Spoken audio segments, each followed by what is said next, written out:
Inaugurato ad Agrigento al Villaggio Museo un nuovo centro per la riabilitazione e la promozione della salute e del benessere, dotato delle più innovative ed efficienti tecnologie ed apparecchiature elettromedicali. Il centro si compone di un'area per la riabilitazione manuale e strumentale, un'area medico-specialistica, un laboratorio posturale, un laboratorio del respiro ed un'area del benessere psicologico. Il centro si avvarrà delle migliori collaborazioni di illustri professori specialisti provenienti dalle migliori realtà d'Italia ed anche delle prestazioni del dottor Pietro Tamburo, direttore medico della struttura. La Physio Global è uno studio di eccellenza dove lavorerà sulla gestione e la riorganizzazione delle 4 funzioni del nostro corpo: la funzione emozionale, la sfera metabolica, la sfera biomeccanica e soprattutto lavoriamo sulla sfera metabolica.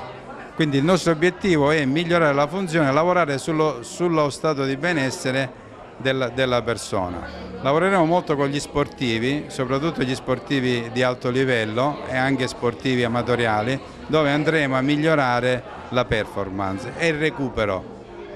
Lo studio Physio Global è supportato da figure di grande spessore per ogni settore. Quindi abbiamo dei professionisti di livello che lavoreremo in team per migliorare, come ho detto, la funzione del corpo umano. Lavoreremo molto sulla prevenzione e sul miglioramento del benessere in genere. I punti di forza di questa struttura di eccellenza sono due nuove tecnologie: la Cheope, che è una struttura innovativa dove lavora sulla ottimizzazione della postura con delle vibrazioni molto soft e lavora molto proprio sul miglioramento dello stato di salute. Poi abbiamo creato il laboratorio del respiro con delle tecnologie innovative dove si vedrà il buon funzionamento proprio dell'apparato respiratorio.